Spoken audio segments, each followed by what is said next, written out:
Hello everyone and welcome to episode 10 of Ctrl Alt Refuel, joined by Gareth from his garage and Chris from his marital home. And still living in his car. Yes, still living in his car. We're going to have a quick look through the news in this episode. So we correctly predicted what the Chancellor was going to do, and we failed to come to an agreement as to whether it was a good thing, and we still don't agree, do we, Chris? Well, the difference between me and you is I've got no loyalty towards any party, and you're a Labour Party member. I am, yes. Yeah, so it's like we're never going to agree on it because you're so loyal. You joined a membership like a cult. I just don't have any faith in any of them. But I wouldn't necessarily describe it in those terms, but yeah, I know what you mean. Yeah, you like them so much that you've drunk the Kool-Aid or whatever it is, you know. But do you like old Labour rather than new Labour or new Labour? That's a very good question. I bet you joined when it was old Labour, didn't it? No. I actually joined in the last few months. So that explains why, in the last video, our disagreement about the £22 billion black hole, where you edited it, and that explains why, because you're one of them, and I said no, it's a load of bollocks, and then you went, no, I'll delete that bit. Turns out I was right. Really. You know, but will he keep that bit in though? No, he won't. He won't. I love Labour. They're amazing. He'll keep that bit in. I think they're all pretty much hopeless. But it's a very difficult task, isn't it? But sometimes your upbringing informs where you are, isn't it? And particularly the case with Chris, isn't it? And that's one of the except for I voted for Andy Burnham once, who's the Greater Manchester mayor, and I live on the edge of Greater Manchester, so I come under his jurisdiction. But with the exception of that, I've never voted for Labour and never will. And that's nothing against Labour. That's just because of my mother. She told me that we live in a working class area, and Labour are for poor people and Conservative are for businesses, and we need to vote for Labour because of who we are and where we were born. And I completely disagree with being labelled and put in a box by anybody, so I've never voted Labour. So I'm a bit of an arsehole like that. But interestingly, my wife always votes Tory because her grandparents always voted Tory, and there's no other reason for it. I've tried in the past to have a conversation. I just get exasperated and that, I turn into a row, so I just don't bother. But yeah, she will, no matter how she slags them off all year, and then she'll go and vote Tory again. I'm not saying I'm not politically affiliated at all. I think they're all fucking hopeless personally, but I don't mind admitting it, but I've voted for, although I am now a Labour Party member. I have my MP is a Liberal, but I voted for a number of different parties in my voting career. None of the awful ones, but most of the mainstream parties. I think I've even you are BNP all day. You might have voted Green at one point. I think. What have I voted? I voted Lib Dem, Nick Clegg. I voted David Cameron. I didn't do Brexit. I wasn't bothered. I didn't care. But then after every one of them, it was only Conservatives that say they'd stick with a Brexit vote. And I think that we should have stuck with that. So I voted for them. Then I voted Brexit Party because then they were like, well, we'll stick to the original vote rather than changing it. And then after that, all that, everything happened, what everyone knows. And then I haven't voted since. So I've only voted about 6-7 times, if that. I was too young for Tony Blair. Wasn't bothered. The first person I ever voted for was Nick Clegg. And that was Liberal Democrats. And the only reason I voted for him is I watched one TV show once on ITV, and Gordon Brown. Is it Gordon Brown? No, David Cameron and Gordon Brown were there arguing between themselves and blah, blah, blah, talking over each other. And Nick Clegg basically stood there saying, that's what you get all the time. Just them talking over each other, shouting at each other. and that's all we do. And I sat there and I thought, I like him. So I voted for him. And then turns out he screwed over all the university students. So I was like, well, But anyway, back to the car thing. Yeah, so we're not going to agree on the fuel duty because where I live in a town called Haywood, which is near Rochdale, and I was raised in not on the poverty line, but not in good conditions. And I always remember how hard my mother worked and how hard she had to work just to pay the bills. And in Haywood, we have a thing. What we all say is Haywood wages. It's not the average wage; it's Haywood wages, and it's for people what can't get on the bus because we've got rubbish public transport, and we don't pay high wages around here because people are trapped. So this fuel duty really gets on my goat because Labour pretend that they're for working people and people on lower budgets, and battery electric vehicles, especially the second-hand market, are now so cheap. People on a lower income have the ability to get them and go further afield to earn more wages, and they've put another barrier in front of them, and I think it's outrageous. It's there's people out there what have a high sex drive and have 48 kids and they get more money that way. Fantastic, you go for it. Just put some Velcro in between your thighs and just stop when you hear the rip. Fine. But there's another way of doing it, isn't there? There's people going out who are proud to work, proud to earn what they have, and just like me, you, and you, they want to earn what they've got. And they had the opportunity to get a cheap car and go further out and get closer to Leeds, Liverpool, or Manchester, earn higher wages, get out of Haywood, stop getting Haywood wages, and then Labour's come in and put another thing on, and it's just another barrier. And it's just, like I said, I don't have any kind of loyalty to any party, but I just think Labour are hypocrites, and it makes me angry because it just makes me remember how hard my mother had to struggle raising us because she was getting paid Haywood wages. And if she had any kind of opportunity to earn more, she would have done. But Labour sit there pretending that they're there for the poor people, and they're not. We're just Tories in red ties, but we're just doing it a different way. What do you think the Tories would have done had they still been in power now? Oh God, I'm so glad they're not in power. You know what I mean? It's like they screwed up the biggest opportunity, and I'm talking purely as a northerner here, as someone who lives near Manchester. Boris Johnson is the only one what mentioned Manchester to anybody. He didn't think London.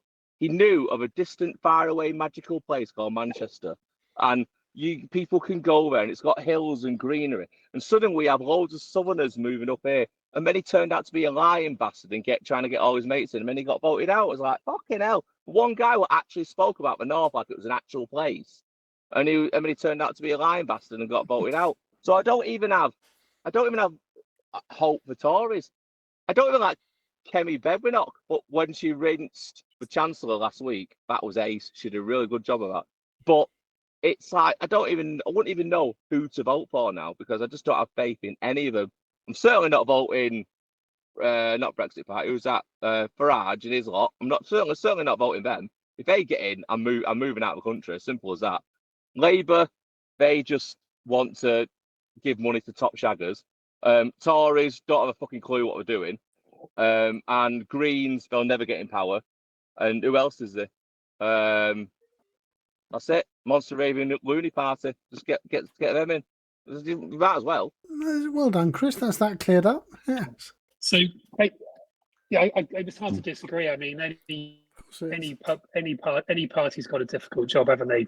Someone's going to be pissed off with what they do. But Labour seems to be pissing off everybody, don't they? At the minute, are they just getting all out of the way, or is there more to come? Well, as a Labour Party member, are you happy with what they're doing? And how much do you pay? Or is that secret? I can't remember. No, it's not a secret, but I can't recall the figure. It's a monthly thing. I've got like 50 quid a month. No, God, no, it's much less than that. 49.99. The answer to your question, am I happy? Broadly speaking, yes. I don't agree with the implementation of this paper mile tax. I think it's too early. I think it should have been left to the next decade, because it's endangering EV take up, and we really need that. Well, I think it's all too soon and, like you say, too confusing for the average person. That's another reason why they're not going to want to get into an EV if they don't know about them. They just see all this confusion and complexity. Okay, yes, You know, the fact that they're paying 50 odd p per litre themselves in the fuel duty, they're desensitized to it. They don't, it's just something that's already incorporated and it's in natural life, isn't it? You just buy your fuel at the pump and all that tax and VAT is included, but they don't see it. But they hear this headline, 3p per mile on EVs, and it's another complication, another reason not to do it. I still think that the momentum is there, and I don't think that this is going to discourage many people from taking up the BEV cause and doing away with their internal combustion engine vehicles. I'm not too worried about it. I know that for some people, the increase of 3 pence per mile isn't going to have a great deal effect on the personal economics of running these vehicles. And it may for some, those who use a lot of rapid chargers.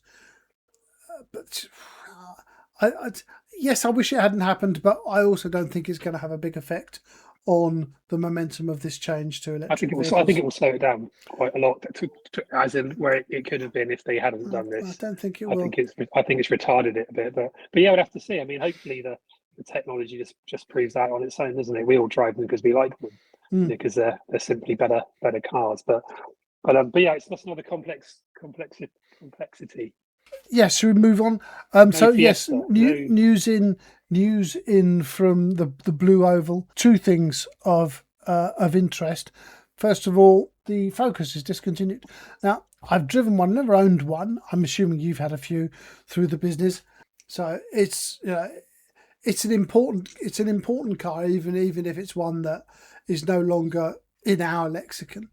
Personally, I'm still struggling from the discontinuation of the Escort, and now I'm struggling with and now I'm a little bit sad that the Escort successor has gone the same way. Any Ford Focus experiences with you two guys? Yeah, hundreds of bloody things. Yeah. I always remember the Mark 1 Ford Focus. I'd always, whenever I got into it, I'd bash my right shin on the lower part of the dashboard. There's like it's got a sticky out edge curve on the lower part of the dashboard. I'll get in it and I'll bash my right shin every single time. So whenever I see one, I sort of cringe now. They drove pretty well, didn't they? They had a relatively well sorted. Focus is a great car. The Z-Tex, they hardly had any of them back for anything. I've always thought that they had a relatively well sorted suspension and steering gear. I thought they were pretty good. 16 million of those have been sold. It depends on who you ask, between 12 and 16, but it's a shitload of cars either way. And reports are that the battery electric vehicle that's going to replace it is going to be called, drumroll, the Bronco. Fuck off. I know. So we didn't really get Bronco in this country, did we? It's an American. Bronco Sports are cheap, isn't it? I can't see them replacing them with a Focus. It's a small pickup in the US, and there are reports that the replacement for the Focus is going to be called the Bronco. I know. He's furious. Look, never mind Rachel Reeves. So, this is driving him mental. Look, the American president said recently that no one buys American vehicles, right? We do, Fords, because Fords have been brilliant at catering the cars for each market. So we get things like the Fiesta, the Focus, and all that kind of stuff, the Mondeo, all these things. And they've been brilliant at it. And what's Ford doing now? Trashing all of the European cars, what we love, coming back with shit SUVs and calling them things like the Capri, stupid names, the Bronco, all the American shit. It's like, but they're not going to sell. So they're getting rid of things like the Escort, the Sierra, the the Focus, the you know what I mean? You say that the Mustang, the EV Mustang, is selling quite well, and but it's not a Mustang. Why? Who cares? Yeah. Who cares? Me? No, me. But you're caring for the wrong reason, Chris. We have established, and one of the few things that the three of us agree on is that nostalgia is a terrible, bad thing. It's a dangerous thing, and you're suffering from Ford brand nostalgia. You are. But I don't know, maybe. But there's so many other words in the world. You know what I mean? Why do that? Why not have that in nostalgia, and everyone can look back and go, "Oh yeah, bloody hell, look at the whatever." There's so many other words. Call it the Ford elbow. Call it anything you want. Why mess around with old models? What people? I mean, it looks nothing like it. The Puma looks nothing like it's just stop it. But do you remember when the Cougar came out? Which one? The original coupe? The Cougar of the early 2000s. Yeah, Alan Partridge. He drove one before his Lexus, didn't he? Horrible car. And there was outrage about what the hell is this car, Cougar? What does that mean? And then we sort of all get used to it, don't we? But I'm with Chris here. Bringing back the name of the Capri for such a SUV blob is just terrible. I don't understand why they've done it. I know why they've done it because it will attract attention. You know, it's any form of attention, isn't it? Exactly. They did it because they want to annoy three random tired blokes on a podcast who are going to do their marketing for them, and you two have fallen for it. But we seem to all be on the same path. I would buy one with their stupid TV. I'm obviously not their target audience. You know, I'd want to put one day badges on the junk. No, I agree. If it was me, I've sat in an EV Capri at Everything Electric. I think it was last year, 24 Everything Electric in the. It's all right. Capri. It's all right. It's all right. It is. The cabin's really nicely put together, even though it was a pre-production car. The build quality looked really very good. You know, Ford know how to do these things. They're pretty good at it. Perhaps their nameplate changing is a bit suspect. It doesn't bother me. Yeah, I don't know. It's an ID platform underneath, and a Volkswagen ID in a Ford dress. But if you're going to put a Ford dress on it, you know, why piss off people that don't want to see the Capri name put on it? Why not use Mondeo or Sierra or Cortina or even Cougar? I don't understand. Don't forget, there's two different Cougars. There is the Cougar. There's the Cougar and the Cougar. The Puma, the 2025, has sold out, and we know why. We discussed it a couple of episodes ago because they were absolutely spunking them out the door at really, really crazy prices, and people bought them all up, including your son. They've sold the entire inventory of these cars. Yeah, they're bringing forward the 2026 model. There is the 2026 model, which luckily enough they have the capacity to bring it forward, and they've got the manufacturing ability to bring that forward and bring it onto sale. But the order books are closed now, as I understand it. But they will start selling the 2026 Puma quite soon, because basically the 25 sold out. Well, I'm a bit worried about the news for EV, because it's not a ground up architecture car, and if you look on the forums for the people that have bought these early cars, it's swamped with little issues. Oh, I haven't seen them. Okay. That will put people off. Don't get me wrong, a big percentage is user error and dealers not explaining things to the customers, but yeah, there's lots of other little issues and stuff. But yeah, the Fiesta was stopped, wasn't it? Because they don't want to make cars that size anymore. They can't make cars that size anymore. But is that because of EU safety stuff? Why we can't do that anymore? Safety stuff, and just what the public want. I mean, the petrol hybrid Puma is Britain's best-selling car, isn't it? Has been for many years. You know, that's what people are choosing and buying. But to take away the Fiesta, you can sort of understand until Volkswagen bring out their ID2, which Ford will no doubt just stick a Ford badge on and call it Fiesta or something again, I imagine. Well, I did read that VW are going to, this will please Chris, because they're going back to using proper names. And the ID2 is going to be known as the Polo, and the ID3 is going to be known as the Golf. Yeah, I agree. Although I don't care about names, and I don't really care about VWs either, and particularly the shonky platform that's underneath them. But is it just Nissan you like? No, not necessarily. Oh, it's curious. I'm fond of a Ford.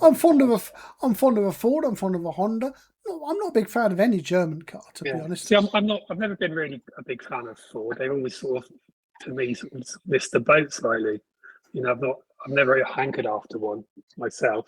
All the ones I've had, like the Escorts of the '90s and stuff, they were bloody dreadful things. Really? You know, Sierra was awful. But the thing is, you say they were dreadful, yet they sold by the bucket load. The Mark 3s and the Mark 4s. Yeah, I'd much rather have a Vauxhall or something at the time. Oh no, I couldn't. Swear jar alert! Swear jar alert! Swear jar alert! We haven't mentioned the T word, have we? Yeah, today. Yeah, swear jar alert. The Ford Focus and the Ford Sierra of the day is today's. No problem with the Ford Focus, but just not something I've ever wanted to own myself personally. But I've sold bucket loads of them, and they were good cars. I don't think I ever aspired to own a Ford Focus. I owned a bunch of Escorts. They were my first cars, Mark 3s and Mark 4s, and. The car? Yes, Mark 3s and Mark 4 Escorts. Yeah, I've had. Oh, sorry. When you said you've owned a bunch of Escorts, I thought you was like giving us like a bit of your secret life. Sorry, you carry on. Sorry. Pimp life. There's, Ford have lost the plot recently anyway. Yeah, but Ford are not interested in England and Europe, are they? Really? No, not really. They've just given us Volkswagens with a Ford badge. That's all. Apart from the Mach-E, which is a fairly decent car. Ford are currently in the UK. Ford are being outsold by Kia. So yeah, that shows you how badly Ford have dropped the ball in this country, and whether they care about it, we don't know. They're just not interested. Yeah, I don't think so. But I always bleat on about this. All the cars that we thought were good when we were kids, they're shite. You know, all the hassle I get from selling used cars is always German shit, and it's mostly often diesel German shit. You know, automatic diesel German shit. When we were kids. 70s, 80s, 90s, they were good, you know. Then Kia came along with a Kia Pride, didn't they? Which was what that was a Mazda, wasn't it, with a Kia badge, with a Kia Pride. And that was, when was that? 25 years ago or so. You know, they've come a long way, haven't they? Kia and Hyundai, they're what Volkswagen should be really now. Started with a Kia Ceed, didn't it? The Kia Ceed, and then we brought out the Kia Pro Ceed, Kia Pride was like the sporty version. That's where my interest sparked. Hyundai Sonata, then they started to get to be good cars, didn't they? You know, some of those bigger things. But everything changes. But Johnny Smith did his review of the Kia EV4. Did you guys see that? I haven't seen that. No. Yeah, and he mentioned the same thing I've just said. That you know, you look at Kia and Hyundai now as you used to look on Volkswagen for like a quality product that won't let you down, and it's fairly decent. You know. Decent performance, decent styling, decent warranties, and not going to break down on you. I think that's like the level of detail what Johnny Smith goes into. I like, although I do have a lot of prattling about and all, but I like details. I don't like someone just coming up saying that car. Well, yeah, it's good, isn't it? It's all right. Yeah, it's all right. Oh, what this is I can't open a door. A boot shelf. Oh, just chuck the boot shelf over there. That's funny, isn't it? Yeah. Johnny Smith goes into a level of detail what I appreciate. He's a normal, isn't he? You can have a drink with him. He's another good one. Yeah, Tom Ford is good as well, and he's back on electrifying now. I think he's come off Top Gear magazine, but he's back on electrifying, doing videos. Tom Ford's very good as well. But they both come from the fifth gear days, don't they? So maybe it's that style what I like. Yeah. Gerry McGovern. Does the name ring any bells?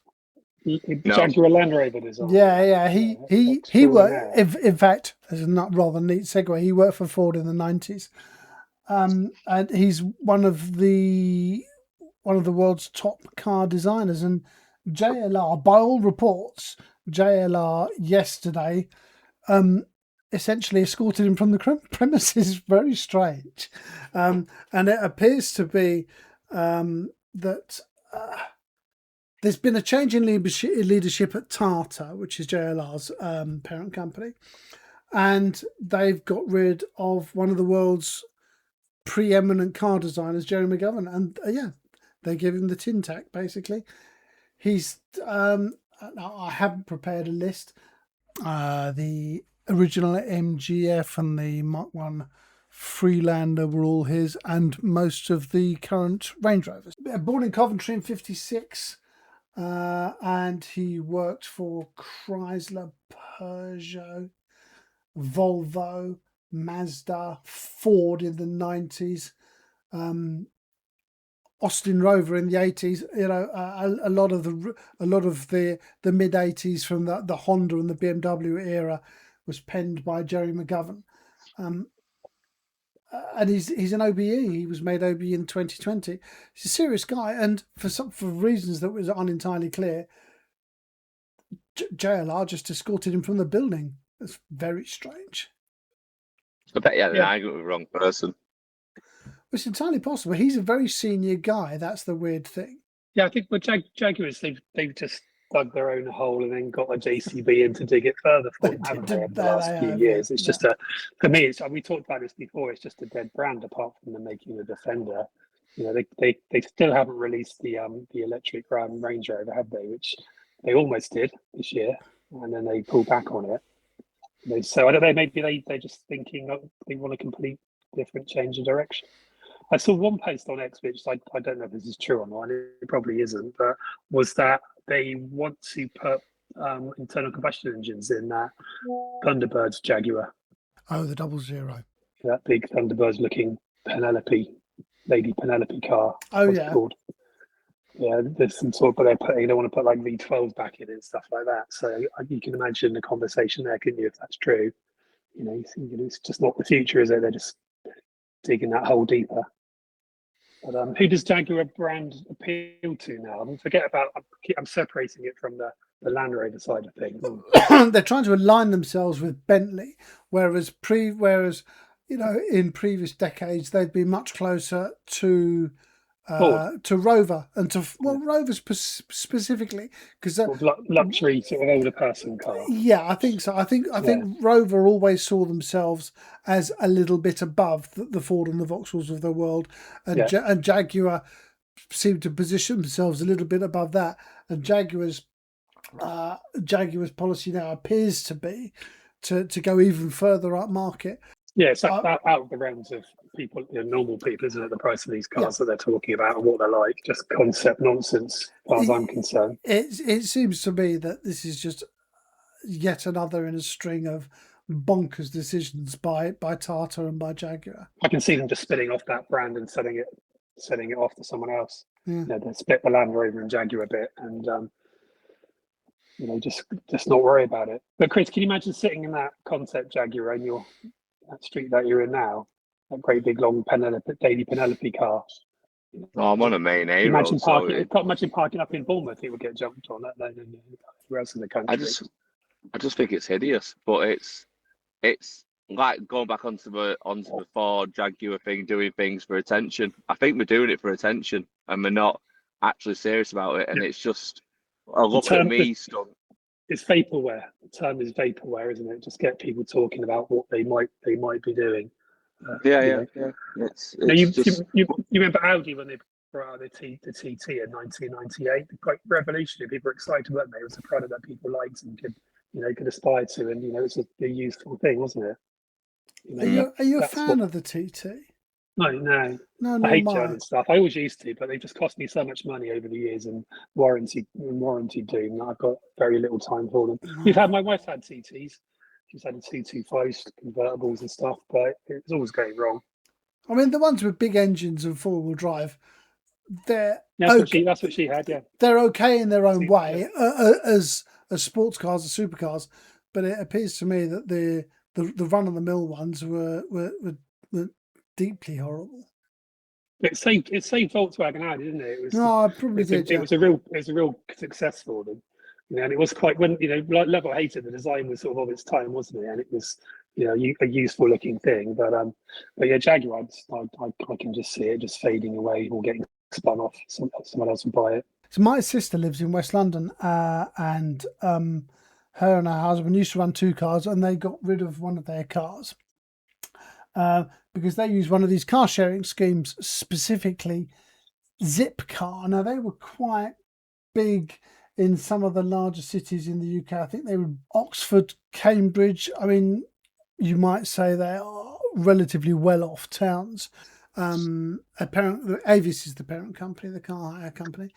And Zipcar, in the last few months, sort of they reduced their operations to be in London, where they've got 500,000 members.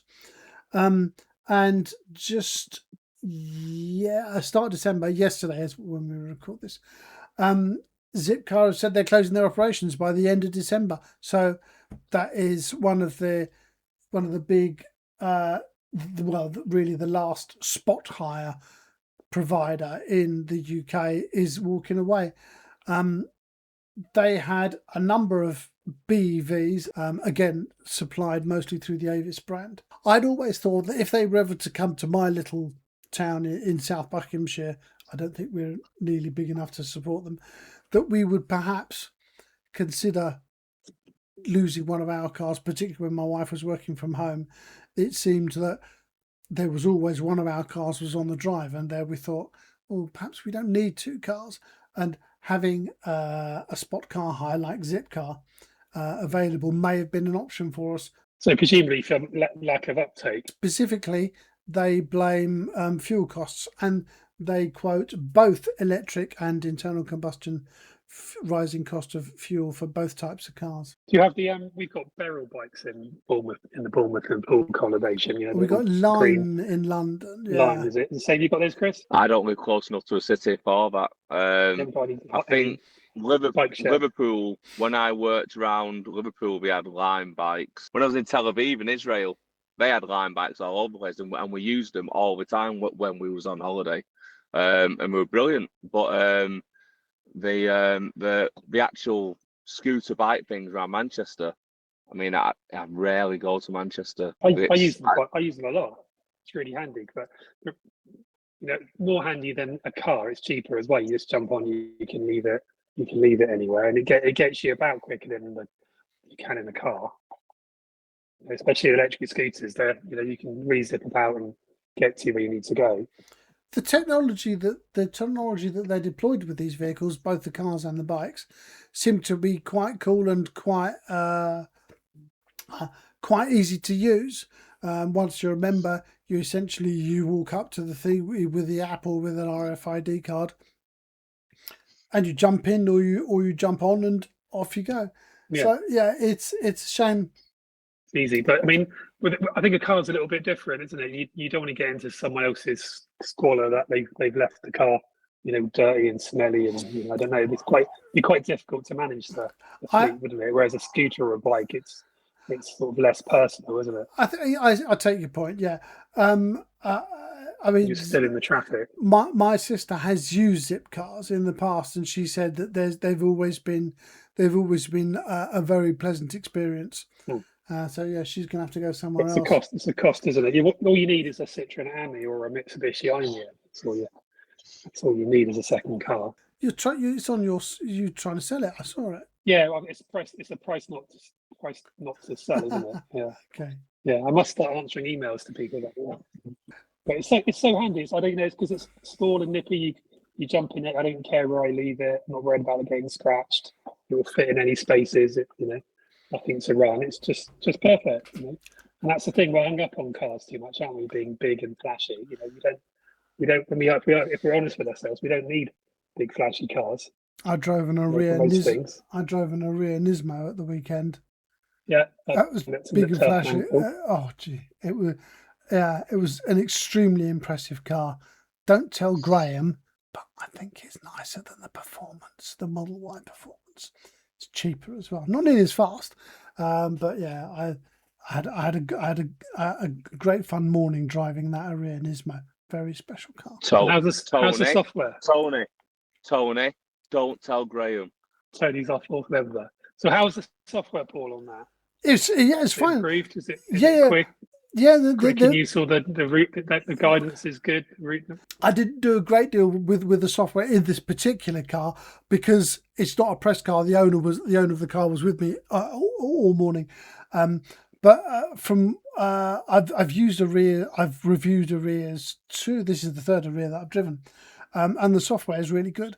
The facelift that's coming next year and the upcoming Leaf Micro, which we'll talk about in a future episode, which I also saw on the same day last weekend. They're all running Google software, and it's just absolute. It's just fine.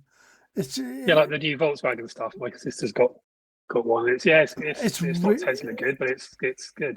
Oh, we've got the spare jar up. Oh, there it goes. There we go. £5 in the jar. Ding, ding, ding, ding, ding, ding, ding. Sorry. We 2 episodes. We didn't mention. We're going to have to get some sponsors in to pay for all this. Oh, I nearly did it. Oh, that was close. Right, General, we've done the news. Thank you very much. Chris is disappearing out the bottom of his camera again. Fucking thing. Yeah. I thought he was going back in his chair, like he was going to sleep. Right, let's bring this one into the Quayside, chaps. Thank you to Chris and Gareth. Quayside. Thank you. What the fuck's a Quayside? You do the closing address then. Thank you very much for watching. Good night. Ta-ra. Oh, crikey. Ta-ra. Brilliant. Well done. Chris and Gareth, thank you for taking us through the news and for the EV and renewable sphere for this week. Everybody who's watching us on YouTube and Vimeo, please leave your comments down below. We will read and reply to everything. Everybody else who's now listening to this on podcasts, you can hear it on all your favourite podcast suppliers, Apple Podcasts, blah, blah, blah, so on and so forth. Stop shaking your head. I'm doing this. No one's listening on the podcast. So if they could all like and subscribe, that'd be really good. Again. Yes, to spread the word of Ctrl or Refuel across the amazing parts of the internet. Guys, thank you again. Thank you to all our watchers and listeners and viewers. We'll see you all for the next episode. Thanks a lot. Goodbye, everyone. Cheers, guys.